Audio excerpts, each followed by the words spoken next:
Hello everybody, this is the Catic One. Today I'm going to be talking about why I hate the right versus left debate. I honestly think this is probably one of the most useless debates in the Earth's history. Literally. There is so much going on in this country right now, and people are still wanting to argue. The Republicans want to say that the Democrats are ruining America, and the Democrats want to say that the Republicans are ruining America. There is a reason why there are people who don't vote for either major parties. People think that there is huge corruption going on with both sides of the party. That's why there's a thing that's why there are the Libertarian Party, the Green Party, Socialist Party, etc. Even a Nazi party in America. People are that desperate to get rid of the two-party system. The Democrats do not want to unify, nor does Republicans. Every time something happens, people are saying, oh, it's this person's fault, oh, it's this person's fault. Hillary Clinton, the Democrats are blaming Jill Stein for Hillary Clinton's loss, stating that if Jill Stein did not run, Hillary Clinton would have won the states of Wisconsin, Michigan, and Pennsylvania, which would have given her the election, and this is true.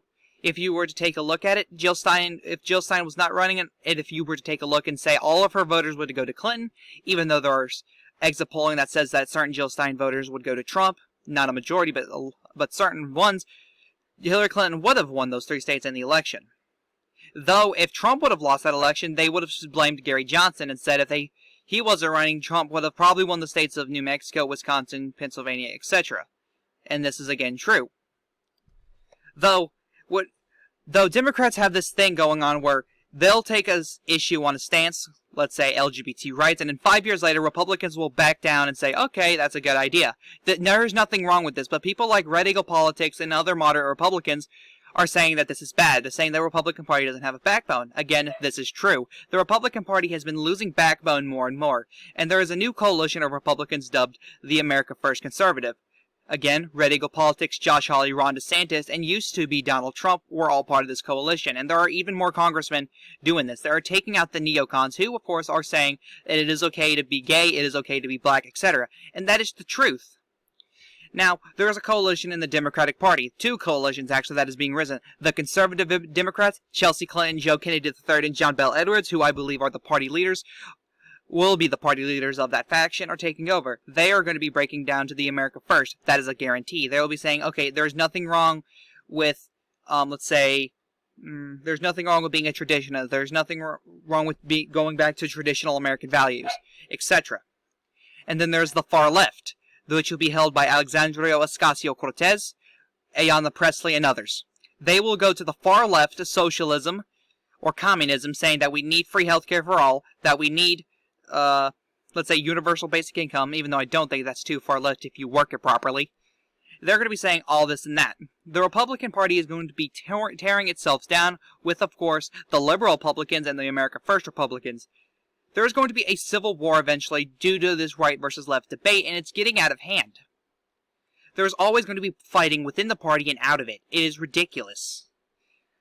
Now, there's nothing wrong with this if you were to agree on certain issues, but here's the thing, the right nor the left cannot agree on anything. They are saying that they are ruining America, and this is why we're fighting now. This is the reason why there's riots. Tim Walz does not want to do anything. The Minneapolis mayor doesn't want to do anything. Donald Trump does not want to do anything, even though he did send in the National Guard. He did. Though, what did that occur? That even occurred even more fighting, even more riots, even more hypocrisy from both the right and the left. Now, somebody's got to say this, and somebody's going to tell me that I'm crazy. Though, I don't care. This is the truth, and you must hear it. Now, if only we could figure out a way to unite both parties. I don't think we should even have this political party system anymore. It is getting way out of hand. It really is. Now, I've already said this. If we go into a civil war, I guarantee you there will be a major third party to rise, and it'll be someone that it'll be a centrist party, and they will most likely dominate America for the next few years, or next few election cycles. These will be the people who, are centrists, that will take policies from the right and the left. And centrists who are elected president will most likely be kicked out of office during the primary season if they go too far to the right or too far to the left on issues. So people like Bernie Sanders, Mitt Romney, and Mike Pence would not do too well as a centrist party, as they go too far to the right or too far to the left. Now, I'm going to say this right now. The Democrat Party has great ideas. Universal basic income, if done right, could be great. Medicare for all, if done right, would be great for America. LGBT rights, if done right, is great for America. The Black Lives Matter movement, if done right, is great for America. The right has some great issues. Building a wall, if done right, will be great for America. Immigration policies, if done right, will be great for America. Traditionalist values, if done right, will be great for America. There are things that the left needs to look at on the right, that the left needs to look at the right and be like, okay, this is a good idea. There are things on the right that that the left that the right needs to look at and say, okay, these are good. We need to start working together instead of fighting. This is not a bad thing. It's not a bad thing to look together and be like, okay, good. When Joe Biden said that he was considering picking a Republican running mate, that is good. That is breaking party lines. Now, if you were to pick someone like, I don't know, Nikki Haley or Mitt Romney, you completely ruined the point. Those two are already left-leaning as it is. Picking someone such as, I don't know, Trey Hollingsworth, Scott Taylor, somebody who is right, conservative first, or even Josh Hawley, someone who's right, conservative first, America first, somebody who actually gives a damn about this country, do that. That is literally the best thing that could happen. I think Joe Biden would win a huge thing of support. Honestly. If Donald Trump were to pick a leftist, such as Joe Kennedy III, even Bernie Sanders as his running mate, he probably would win even more support, garner even more support than he already has now. Speaking of Donald Trump, I feel like Donald Trump has left the America First bandwagon. Ever since he became president, he has more and more started listening to these leftists. Even more. He's trying to appease them. That is not what you're supposed to do as president. You're supposed to do your job and do what you think is right. This is not what he's doing. He's starting listening to the establishment, which is hard to say, but that is the truth of the matter. I guarantee you, if he loses the Joe Biden, that will be his own fault, and I will not be supporting him for another run in 2024. I'm just going to say that right now. Donald Trump is not trying to make America better. He's trying to keep dividing America. He's trying to appease people who will not love him no matter what. He has signed multiple police reform bills that most black people don't even know about because the media is hiding it. If you would do research, you would know that Donald Trump has done more for the black community than Barack Obama, George W. Bush, and Bill Clinton combined. That is a fact. Now, there are candidates in the 2020 Democratic primary that actually had good ideas and would not be pushed by the media. People like Andrew Yang, Richard Ojeda, Julian Castro, and Tulsi Gabbard all had ideas that would help the right, the left, the center, everyone. And the media looked at them and said, you're not worth our time because you are not pushing our agenda. That is not right. Julian Castro attacked Joe Biden, and what happened? He did not appear on another debate. He was attacked viciously by the media, and guess what? He was telling the truth. He had dropped out soon after. Kamala Harris attacked Joe Biden, and what happened? She was not attacked. She was not fruitlessly being called a liar by everybody. She was not. Want to know why? Because she is a black woman. What was Julian Castro? He was a Hispanic man. And now, Democrats are supposed to be like, oh, we love minorities. And then they go out and attack Julian Castro for not showing their agenda. Kamala Harris had their agenda. She was in the establishment's hand, and they would push her no matter what, even if she were to attack another member of the establishment, like Joe Biden. They didn't care. Now, the 2016 Republican primary. Now, in my opinion, I thought Ted Cruz was the establishment pick. Jeb Bush and Donald Trump and Ted Cruz were clearly your three picks. Donald Trump was your populist pick, Ted Cruz was the establishment pick, and Jeb Bush was the middle-of-the-road pick, someone who could appeal to the populist and establishment folks. He was the compassionate conservative, and at the end of the day, Donald Trump won. Why? Because he cared about America. He cared about the rural, suburban, and urban areas. That is just my opinion. And right now, as it stands, Donald Trump is doing everything he can to get reelected, but it seems fruitless, honestly.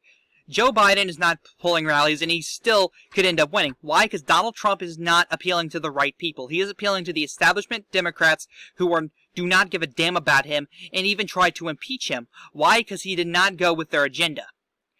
There was even impeachment articles on Barack Obama. It never passed the House committee. Why? Because he was in the establishment's hand. And of course, Barack Obama did not do anything wrong like Donald Trump and George W. Bush. George W. Bush, however, he was withered as a racist, even though he was not a racist. He praised Israel. He praised black communities. He even said that He was very religious. He even said that Allah and God were the two same people, something that I agree with. That we all worship the same God. He was not a racist. He was not a bigot. He was not sacrilegious. He was a good man. And people still try to get him out of office. Why? Because of what happened at 9/11 and his attempts at war, which he did get us into war, which screwed us economically and socially.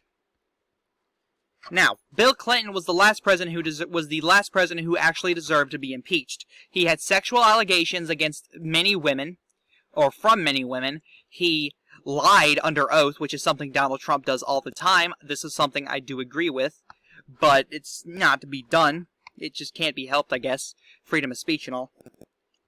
And he was impeached in the House. Why? It was a partisan vote.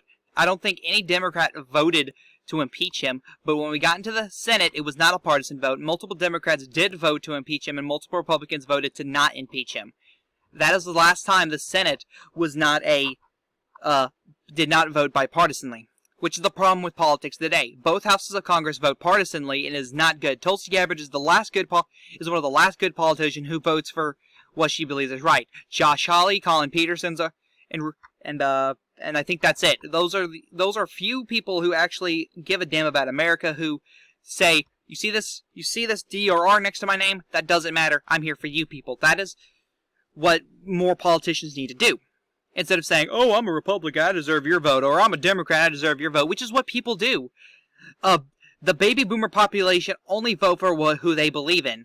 They don't care who you are. If they say, oh, I like Republicans, I hate Democrats, you could be Adolf Hitler and a Republican and they would still vote for you. Same thing with the left.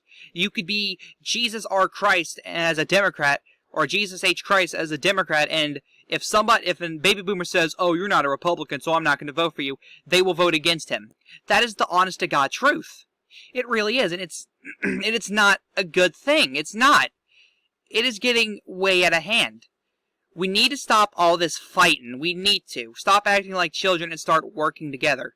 Donald Trump needs to pull Chuck Schumer, Mitch McConnell, Nancy Pelosi, Kevin McCarthy, Steny Hoyer, whoever, aside and be like, okay, we need to stop all this fighting. We need to stop all of this name calling and all this. We need to work together.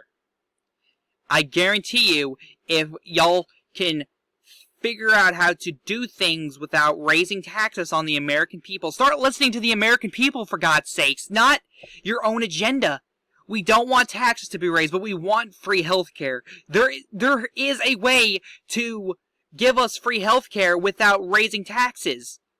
A public option is the closest we are getting to, but there is a better way. I know there is.